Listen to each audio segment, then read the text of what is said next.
वाराणसी में पीएम मोदी ने काशी विश्वनाथ धाम कॉरिडोर का लोकार्पण किया। इस कार्यक्रम में भारतीय जनता पार्टी शासित 12 राज्यों के मुख्यमंत्री भी शामिल हुए हैं। सीएम शिवराज भी बनारस पहुंचे हैं। शाम को वे पीएम के साथ गंगा आरती में शामिल हुए। सीएम शिवराज विवेकानंद क्रूज पर भी दिखाई दिए। इस दौरान उनकी पीएम मोदी के साथ काफी देर तक बातचीत हुई है। आज प्रधानमंत्री सभी मुख्यमंत्रियों के साथ चर्चा कर रहे हैं। इस कॉन्क्लेव में मुख्यमंत्री राज्य के नवाचार और उपलब्धियों का प्रेजेंटेशन देंगे। प्रदेश की जनहितैषी योजनाएं, विकास कार्यों का प्रेजेंटेशन देंगे। सबसे खास कोरोना संकट को राज्यों ने किस तरह से हैंडल किया, इसके बारे में बताएंगे। साथ ही वो बताएंगे कि आनंद जो बात कही जा रही है कि लोग कैसे आनंद से खुश रहें, आनंद मंत्रालय भी बनाया गया था, तो उसको लेकर एक प्रेजेंटेशन देने वाले हैं।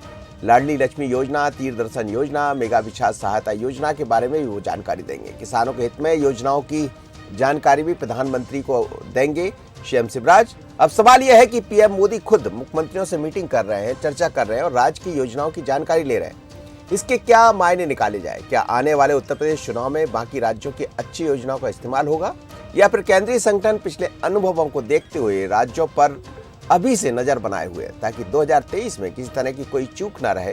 पहली खबर, पहली बहस में हम इसी पर चर्चा करेंगे। आज तमाम ऐसी तस्वीरें हैं जो हम आपको दिखा भी देंगे, जिस तस्वीरों के जरिए आप समझ सकते हैं कि प्रधानमंत्री मोदी और शिवराज की ये तस्वीर है कल शाम की। तो आप देखिएगा कि हम बात कर रहे थे और तस्वीरें खुद बयां करती है कि मोदी और शिवराज के बीच में क्या चर्चा हुई होंगी और किस तरह से मध्य प्रदेश की सरकार आगे बढ़ रही है। आज तमाम अकेले शिवराज जी नहीं, बल्कि और बाकी राज्यों के मुख्यमंत्री जो भारतीय जनता पार्टी शासित राज्य है वहां के पहुंचे हुए हैं और मोदी से चर्चा कर रहे हैं। मेरे साथ दो मेहमान जुड़ रहे हैं। सनवर पटेल है भारतीय जनता पार्टी के प्रवक्ता, और साथ ही अजय यादव जी है कांग्रेस के प्रवक्ता। आप दोनों मेहमानों का बहुत स्वागत है। सनवर जी, ये मोदी के साथ जो तमाम भारतीय जनता पार्टी शासित राज्यों के मुख्यमंत्रियों की चर्चा चल रही है, क्या इसे 2023 से जोड़कर देखा जाए? क्योंकि कल हमने देखा कि दिव्य काशी, भव्य काशी, और काशी ने एक जो रूप बदला है वो तो सबको दिखाई दे रहा है। प्रधानमंत्री ने भी उसकी बात की है, शिवराज जी भी साथ नजर आए। तो क्या मध्य प्रदेश में भी ऐसा ही कुछ है? क्या प्रेजेंटेशन देने वाले हैं मुख्यमंत्री शिवराज सिंह चौहान? देखिए मनोज जी, बहुत ही प्रसन्नता की बात है कि बरसों बरस की, सदियों और पीढ़ियों के बाद इस प्रकार के काम हमारे देश में हो रहे हैं जो कहीं ना कहीं हमसे छूट गए थे जी। मैं बात करूं 1770 में और 1838 में। ये दो प्रसंग ऐसे हैं हमारे इतिहास में जब जो हमारी माता है अहिल्याबाई, उन्होंने पूरे देश में घाटों का निर्माण करने का काम और मंदिरों के जीर्णोद्धार करने का काम बड़े पैमाने पर किया था। तो आज हम उनको याद करते हैं उस स्तर पर जब भी कोई बात होती है, ऐसे प्रसंग जब भी आते हैं। और महाराजा रणजीत सिंह जी जो सिख समुदाय से के बिलोंग करते थे और वो हमारे देश के बहुत ही प्रसिद्ध और बहुत ही इतिहास में उनका नाम है, ऐसे रणजीत सिंह जी ने भी यहाँ काशी में बड़े स्तर पर काम करवाए थे। और आज बरसों बरस बाद इतने बड़े स्तर पर जो यहाँ काशी विश्वनाथ धाम का उद्घाटन हुआ है और करोड़ों करोड़ रुपए के वहां काम हुए हैं। निश्चित रूप से हमारी जो संस्कृति है, हमारी जो भारतीयता है, जो हमारे 125 करोड़ लोग हैं, ये उनके लिए बहुत ही गौरव की बात है। और रही बात देश के प्रधानमंत्री के साथ अन्य मुख्यमंत्रियों की, हमारे मुख्यमंत्री जी की और अन्य 12 मुख्यमंत्रियों की, तो निश्चित रूप से भारतीय जनता पार्टी जो है वो सदैव सक्रिय रहने वाली पार्टी है, सदैव वो नवाचारों पर विश्वास करने वाली पार्टी है। और अन्य प्रांतों के मुख्यमंत्रियों से, जैसा आपने कहा है कि नवाचारों के संबंध में बात करने वाले हैं, तो मध्य प्रदेश में ऐसे नवाचारों की भरमार है। सदैव मध्य प्रदेश ने, भारतीय जनता पार्टी की सरकार ने नवाचारों को मध्य प्रदेश के शासन में स्थान दिया है। और देखिए आप, हमारी लाडली लक्ष्मी योजना जो न केवल देश में बल्कि दुनिया के कई देशों में उसकी प्रशंसा हुई है, कई लोगों ने उसको लागू किया है। तीर्थ दर्शन योजना, ये अपने आप में एक ऐसी योजना है कि आज हम जो लोग होते हैं, हमारे अपने बुजुर्गों की चिंता करने का काम हमारा अपना होता है, लेकिन जो लोग बेचारे संपन्न नहीं होते, सक्षम नहीं होते, अगर उनके बुजुर्ग तीर्थ दर्शन नहीं कर पा रहे हैं तो शासन इस बात की चिंता करे। ये अपने आप में बहुत बड़ी सोच है और अपने बुजुर्गों की चिंता करने का काम है। नहीं, लेकिन वो आनंद विभाग की उपलब्धियां भी गिनाने वाले हैं। आज ऐसा कह रहे हैं कि कोरोना के दौरान जो बातें हुई है, आनंद विभाग की उपलब्धियां भी होंगी, जिसमें ऐसा कहा जा रहा है कि आनंद विभाग के अंतर्गत जितने भी काम हुए उनकी चर्चा होने वाली है। तो ये क्या होगा, इसमें क्या दिखाई देने वाला? देखिए, निश्चित रूप से जो आनंद विभाग के अंतर्गत काम आने वाले जो काम है वो, और साथ में ये जो मैं आपको बता रहा हूं, इन सब योजनाओं के माध्यम से भी आनंद का की कोई डेफिनेशन ये नहीं है कि फला काम से आनंद है। आनंद इंसान के जीवन में आए, जी जी। उसका जीवन स्तर सुधरे और उसको आनंद आए, और सने सने हर स्तर पर आप देखिए, जब एक बच्चा है वो स्टूडेंट है और वो अपनी परेशानियों के कारण से अपनी फीस नहीं भर पा रहा है और परेशानी में, और मेधावी छात्र के माध्यम से, मेधावी छात्र योजना के माध्यम से जब मुख्यमंत्री जी या मध्य प्रदेश की भारतीय जनता पार्टी की सरकार उसकी फीस भरने का काम करती है, तो ये आनंद का विषय है। चलिए अजय जी, आनंद ही आनंद है, और हम देख भी रहे, आनंदित है, आह्लादित है काशी, और देख भी जिस तरह से काशी का विकास हुआ है, पूरे देश दुनिया में चर्चा है, प्रधानमंत्री भी मौजूद है, शिवराज जी भी मौजूद है, और मध्य प्रदेश में जो आनंद हुआ है उस आनंद को नवाचार के रूप में मुख्यमंत्री जी प्रस्तुत भी करने वाले हैं, तो सब आनंद ही आनंद है। देखिए मनोज जी, मध्य प्रदेश देश में एक ऐसा राज्य है जहां 2016 में विशेष करके आनंद मंत्रालय बनाया गया, जिससे लोगों के जीवन में आनंद बढ़ सके और आनंद के लिए तरह तरह के प्रयास किए जा सकें। ये हास्यास्पद से ज़्यादा कुछ नहीं हो सकता है। जिस प्रदेश में आनंद मंत्रालय बनाया गया, अभी IIM और IIT के प्रोफेसर्स की एक लेटेस्ट रिपोर्ट आई है, उसमें देश में हैप्पीनेस इंडेक्स में मध्य प्रदेश 28वें नंबर पे आता है, जहां विशेष तौर पे आनंद मंत्रालय है वो 28वें नंबर पे है 30 राज्यों में।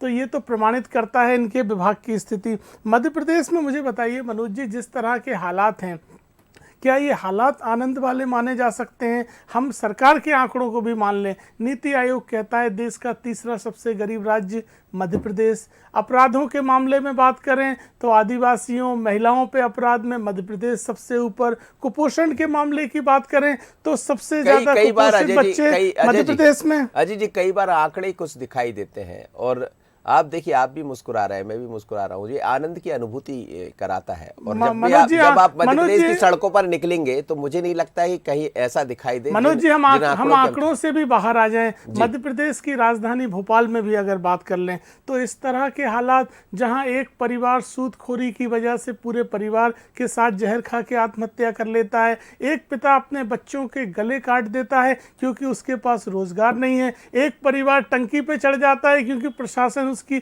बात नहीं सुन रहा है। तो अगर आंकड़ों के बाहर जमीनी हकीकत देखें तो क्या इस तरह के हालात आनंद जैसी अनुभूति दिलवा सकते हैं? मध्य प्रदेश में सही मायने में एक जुमला मंत्रालय बनना चाहिए, से लेकर महाकाल तक जुमला मंत्रालय बनना चाहिए मनोज जी, मेरा सुझाव है। तक सब जगह हर हर महादेव दिखाई दे रहा है। आप देखिए, पूरा महाकाल की तस्वीरें बदल रही है, ये आनंद का एहसास कराएगी।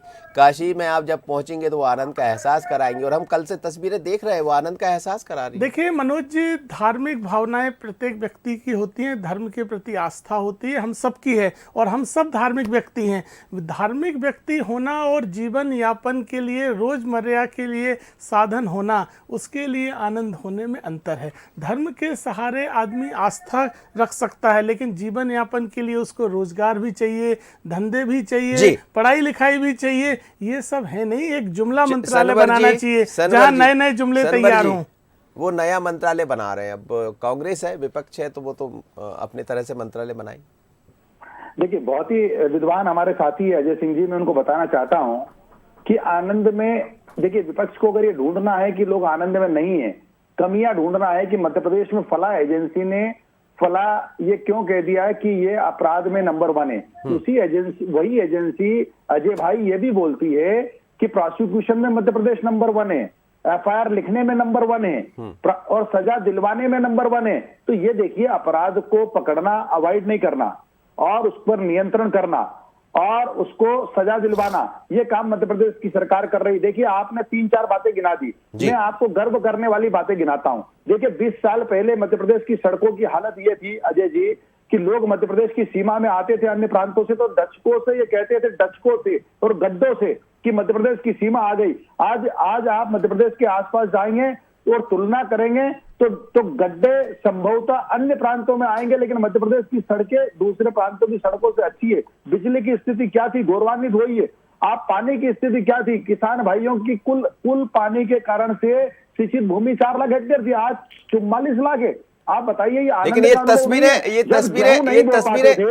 तस्वीरें सीधे आप देखिएगा, सुनिए ना, ये तस्वीरें हैं सीधे दिखाई दे रही है कि मुख्यमंत्रियों के साथ प्रधानमंत्री नरेंद्र मोदी वहां पहुंचे हुए हैं और जेपी नड्डा साहब ने उनका स्वागत किया है। ये तस्वीरें हैं और भारतीय जनता पार्टी शासित राज्यों के सभी मुख्यमंत्री वहां दिखाई दे रहे थे, अभी हम देख रहे थे, और शिवराज और प्रधानमंत्री नरेंद्र मोदी भी साथ नजर आ रहे हैं। डबल इंजन की सरकार है देश में, यानी केंद्र की सरकार और मध्य प्रदेश की सरकार मिलाएंगे। जी सनवर जी, अपनी बात पूरी कीजिए।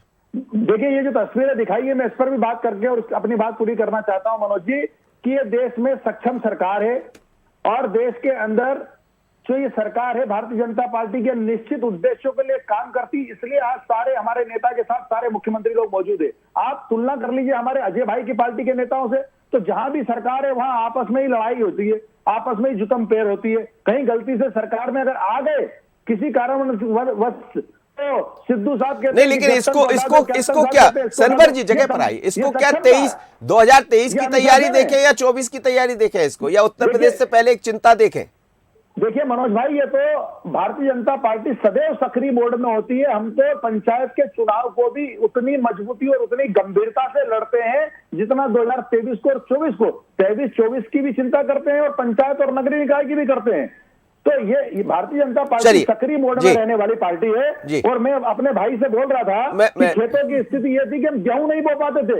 आज आलू में कितने प्रकार का आलू मध्य प्रदेश में होता है, सोना चिप्स से लगाकर, लॉकर से लगाकर तमाम प्रकार का आलू मध्य प्रदेश में। ठीक है, गुलाबी पिंक आलू भी अब यहाँ होने लगेंगे, ऐसी चर्चा है। जी अजय जी, महत्वपूर्ण बात यह है कि ये जो तैयारी दिखाई दे रही है, देखिए एक तरफ आप भी हैं, दोनों बड़े दल हैं भारतीय जनता पार्टी और कांग्रेस, लेकिन 23 के पहले यदि मुख्यमंत्रियों के साथ चर्चा चल रही है, वहाँ की चीज़ों को टटोला जा रहा है कि राज्यों में क्या हो रहा है, तो ये तो नज़र आ रहा है कि बहुत गंभीर है भारतीय जनता पार्टी। वैसे ही हमेशा चुनावी मोड पर रहती है और ये कहीं कांग्रेस को भी एहसास तो करा ही रही होगी कि कहाँ जा रही है बीजेपी। 23-24 का सपना देख रही है उत्तर प्रदेश में बैठकर, क्योंकि यूपी में भी चुनाव है। देखिए मनोज जी, मैं सनवर जी की बात सुन रहा था बहुत गंभीरता से और मैं उनकी तीनों बातों पे जाना चाहता हूँ। एक, आप कहते हैं किसानों की स्थिति सुधर गई। मध्य प्रदेश में अभी खाद उर्वरक के लिए क्या किसानों पे डंडे पड़ते हुए हमने नहीं देखे हैं? क्या ये हालात सुधरे हुए हालात होते हैं? मंदसौर में किसानों को समर्थन मूल्य के लिए गोलियां मारी गई, जिस तरह से प्याज टमाटर की खेती बर्बाद हुई और लोगों को फसल के मुआवजे नहीं मिले, तो इसको आप सुधरे हुए हालात कहते हैं। दूसरी, आप सड़कों की बात कहते हैं। अभी इसी बारिश में अकेले ग्वालियर चंबल संभाग में 100 से ज़्यादा पुल बह गए, जिनके निर्माण 6-7 साल के अंदर हुए थे। तो इस तरह की सड़कें बना के आपने दी और इनको आप उपलब्धियां बताते हैं। ये भ्रष्टाचार की उपलब्धियां हैं आपकी। तीसरी, आप कहते हैं हमारे यहाँ प्रोसिक्यूशन होता है, FIR होती है, इसलिए अपराध ज़्यादा दिखाई देता है। तो सनवर जी कोट करिए, कौन कौन से राज्य ऐसे हैं जो FIR नहीं लिखते हैं और इस तरह से आंकड़ों की बाजीगरी कर रहे हैं और मध्य प्रदेश को शीर्ष पे पहुंचा दिया? मुझे बताइए, उत्तर प्रदेश है, बिहार है, या फिर कौन से अन्य राज्य हैं जिनको आप कोट कर रहे हैं? ये आंकड़ों की बाजीगरी है, ये जनता सब समझती है। चलिए, बिल्कुल ठीक है। मेरे साथ सुशील शर्मा जी भी जुड़ गए, सुशील जी से जोड़ते हैं। सुशील जी, 2 दिन से मेगा शो है उत्तर प्रदेश में। प्रधानमंत्री नरेंद्र मोदी ने कल दिव्य काशी, भव्य काशी, और वो काशी की भव्यता दिखाई भी दे रही है, लेकिन शिवराज जी भी वहां पर है और भारतीय जनता पार्टी शासित राज्यों के मुख्यमंत्री भी है। कैसा देखें इसे? नहीं, देखिए 2 बातें। पहला तो काशी का जो कॉरिडोर निर्माण हुआ और काशी को जो समृद्ध किया गया है और जिस तरीके का वहाँ एक सुगम जो वहाँ पर जिस तरीके का इंक्रोचमेंट था, लोगों को अव्यवस्था होती थी, श्रद्धालुओं को दिक्कत, वो पूरा दूर करने की कोशिश की। ये तो चूंकि प्रधानमंत्री का संसदीय क्षेत्र भी है तो वहाँ तो होना भी चाहिए, लेकिन जो मुख्यमंत्रियों के साथ जो बैठक है, मुझे लगता है कि कल प्रधानमंत्री ने जो 3 संकल्प अपने दोहराए थे, स्वच्छता और देश की समृद्धि के प्रयास में जो है बना रहे, वो उस पर पूरा फोकस होगा। और दूसरा ये है कि बीजेपी की सरकारों ने क्या नवाचार किया है, क्या होना चाहिए, और भाजपा का जो विज़न है क्या उसके अनुसार सरकार चल रही, उन सब पर चर्चा होगी। और देखिए, ये इसलिए भी जरूरी है क्योंकि अगले साल यूपी में चुनाव होना है, तो उसका भी रोडमैप जो है इन मुख्यमंत्रियों के यहाँ, जो कुछ नया हो रहा है, जो बेहतर हो रहा है, उसकी बात की जाएगी। और तमाम जो सरकारों ने जो विशेष रूप से जो अलग अलग समुदाय है, चाहे आदिवासी हो, सब तरीके की चर्चा करके ये निष्कर्ष निकालने की कोशिश की जाएगी कि किस सरकार ने क्या बेहतर किया। जैसे मध्य प्रदेश सरकार की बात करें, मध्य प्रदेश सरकार ने अगर पिछले 15 सालों में बात की है तो बहुत सारी नई स्कीमें लॉन्च की हैं। उन स्कीमों को कई अन्य राज्यों ने जो है अपनाया भी है, और कई मर्तबा तब जब केंद्र में यूपीए की सरकार थी तब भी मध्य प्रदेश के उन स्कीमों की सराहना की गई थी, और अभी भी हो रही है। तो उन स्कीमों पे भी बात हो सकती है, क्या अन्य राज्य उन स्कीमों को और अभी और नया उसमें क्या किया जा सकता है, ये सारे बिंदु होंगे। तो कुल मिला के देखिए, चूंकि अगले साल यूपी में चुनाव था, पूरा फोकस यूपी को लेकर भी होगा और सबसे राय ली जाएगी, क्योंकि जिस तरीके का माहौल यूपी में है, कहीं ना कहीं जो है एक चुनौती बहुत बड़ी है, क्योंकि डबल इंजन की सरकार है, तो डबल इंजन की एंटी इनकम्बेंसी भी हो सकती है। तो उसको दूर करने के लिए कैसे प्रयास किए जाएं, किस सरकार ने क्या किया है, क्या बेहतर हो सकता है, वो सब भी चर्चा में होगा। बिल्कुल, और मुझे लगता है कि इसमें जो अच्छा निकलकर सामने आएगा उसका कैसे इस्तेमाल इन चुनाव में हो, बता सकें कि मध्य प्रदेश में सरकार भारतीय जनता पार्टी के है, बाकी राज्यों में बीजेपी की सरकार है, वो किस तरह काम कर रही है। और वैसे भी यहाँ तो लगातार सरकार बनी रही पिछले 1.5 साल छोड़। सनवर जी, लेकिन बात वही आकर रुकती है, उत्तर प्रदेश का चुनाव आप सबके लिए चैलेंज भी है, क्योंकि चीज़ें बदली है बहुत सारी, लगातार कई तरह के सवाल जवाब होते रहे हैं, और प्रधानमंत्री 2 दिन यहाँ वहाँ गुजार रहे हैं, तो वो इस बात का एहसास भी करा रहा है कि चिंता भी होगी और आगे जिस तरह से आपको जाना उस पर चर्चा भी होगी। लेकिन क्या मध्य प्रदेश की कुछ योजनाओं को लेकर ये चुनाव में दिखाई देगा 2000 जो अभी होने वाला, आने वाले वर्षों में 2022 में जो चुनाव होने जा रहा है उसमें? जी चलिए, मुझे लगता है कि जी मैं लौटता हूं, अब तक अजय जी से बात कर लेता हूं। अजय यादव जी, अजय यादव जी, मैं आपसे भी यही समझना चाह रहा था कि अब ऐसा लगता है कि चुनावी मोड पर हमेशा दोनों पार्टियां रहती हैं, मध्य प्रदेश में आप भी उसी मोड पर दिखाई दे रहा है, लेकिन मुख्यमंत्री वहां पहुंचे हैं, प्रेजेंटेशन दे रहे हैं, आपने उसकी काफ़ी बात की, लेकिन ये जो एक लाइन बड़ी करने की दिखाई देती है भारतीय जनता पार्टी की, ये थोड़ा सा अलग इशारा कर रही है। देखिए मनोज जी, मध्य प्रदेश में भारतीय जनता पार्टी सरकार केवल इवेंट और प्रचार प्रसार तक सीमित हो गई है। ज़मीन पे सरकार नाम की कोई चीज़ नहीं है। मध्य प्रदेश का कोई वर्ग ऐसा नहीं है जो इस सरकार में परेशान ना हो। मैं सनवर जी से पूछता हूं, वो बता दें, चाहे महिलाएं हों, बच्चे हों, चाहे नौजवान हों, चाहे किसान हों, कोई भी वर्ग ऐसा नहीं है जो इस हालात में ना हो कि मध्य प्रदेश की सरकार के जुल्म और सितम का शिकार ना हुआ हो। केवल ये खरीद फरोख्त की सरकार बना के बैठ गए। जनता ने चुना तो जुल्म और सितम, ये तो फिल्म से डायलॉग ले आए आप, जुल्म और सितम। देखिए मनोज जी, जब अत्याचार इतना बढ़ जाता है तो आप जनता से पूछिए। मैंने आपको मध्य प्रदेश के आंकड़ों के साथ भी बताए, और मध्य प्रदेश की राजधानी भोपाल में सनवर जी आपकी आवाज मुझे, सनवर जी आपकी आवाज नहीं मिल पा रही, बताया मनोज जी। अभी देखिए मनोज जी, सभी तरह के घटनाक्रम की पुष्टि करती है। मुझे बताइए, परिवार के परिवार आत्महत्या कर रहे हैं, पिता अपने बच्चों के गले काट रहे हैं, इससे ज्यादा बदतर हालात हो सकते हैं क्या प्रदेश में? आप बताइए। तो ये आंकड़े जुमलेबाजी से ज्यादा कुछ नहीं है। सनवर जी, मेरा सुझाव है, एक जुमलेबाज मंत्रालय बनाइए जिसमें नए नए तरह के जुमलों को गढ़ा जाए, रचा जाए, और उन जुमलों का कैसे प्रचार प्रसार किया जाए, क्योंकि आपका आनंद मंत्रालय तो फेल हो गया है। अजय जी थोड़ा सा सुन लीजिए, थोड़ा।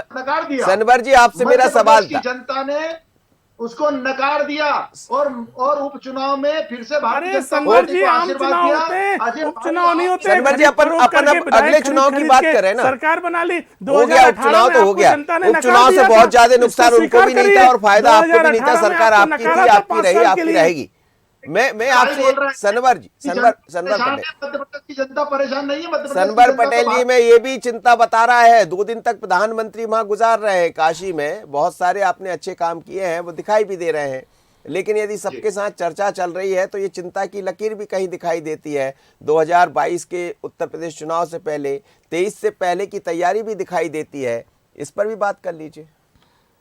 देखिए मनोज जी, भारतीय जनता पार्टी की कार्यपद्धति में है कि हमारे वहां बैठकें होना, बैठकों में बातचीत होना, किए गए कार्यों की समीक्षा होना और आगे के कामों को टारगेट के रूप में लेना। तो ये भारतीय जनता पार्टी की कार्यप्रणाली है, और इसी के तहत ये बैठकें लगातार सक्रियता की निशानी है।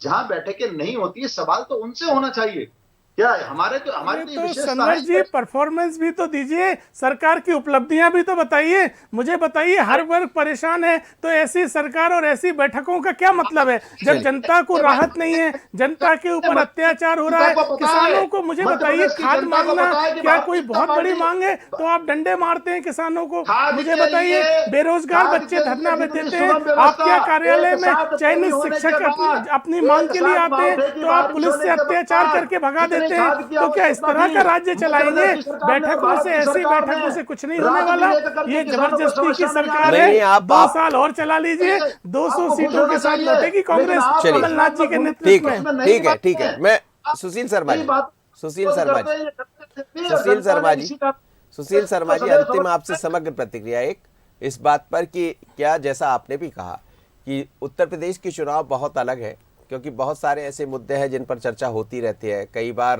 पार्टी के भीतर, पार्टी के बाहर, तो ये सब चीज़ों पर भी चर्चा हो रही होगी। और क्या मुख्यमंत्री ने मध्य प्रदेश में जो काम किए हैं, जैसे लाडली लक्ष्मी का हम जिक्र कर लें, या कई ऐसी योजनाएं हैं जिनको बाकी राज्यों ने भी फॉलो किया है, तो क्या इन योजनाओं को लेकर भी जब वहाँ का एक तैयार होगा, जो भी मैनिफेस्टो तैयार होगा, उसमें इस सम पर विचार हो रहा होगा? ये जरूर हो सकता है कि यूपी का जो घोषणा पत्र होगा उसमें किस राज्य में क्या बेहतर हुआ है, किस स्कीम को पसंद किया गया, उसको लेकर एक जो है घोषणा पत्र को लेकर बातचीत हो सकती है। लेकिन जो आप मनोज जी चिंता की बात, देखिए चिंता की बात तो है 2017 के बाद जहाँ जहाँ चुनाव हुए आप देखिए परिणाम क्या आए हैं।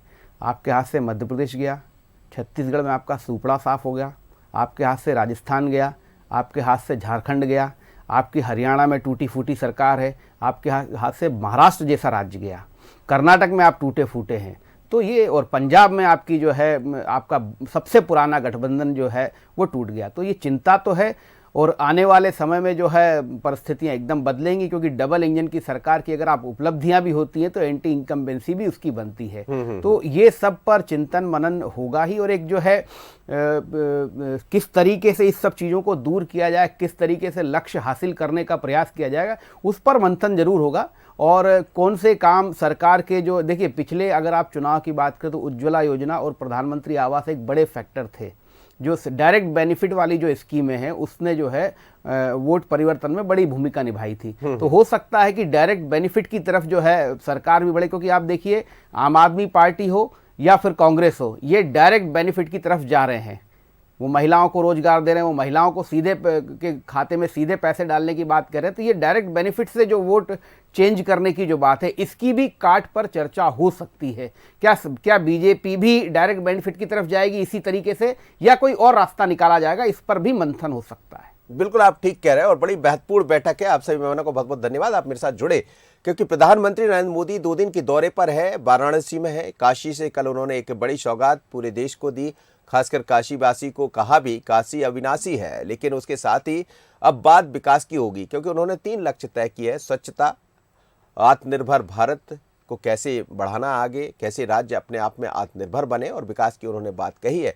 इस लाइन पर वो आगे बढ़ रहे हैं, और इन्हीं मुद्दों पर मध्य प्रदेश के मुख्यमंत्री शिवराज सिंह चौहान भी अन्य मुख्यमंत्रियों के साथ वहाँ पहुँचे हैं। लेकिन सबसे अलग तरह का राज्य मध्य प्रदेश है, जहाँ की तारीफ भी होती है, चाहे हम संगठन की बात करें या सत्ता की। तो जो अच्छे काम हुए हैं उनका प्रेजेंटेशन मुख्यमंत्री शिवराज सिंह वहाँ दे रहे हैं।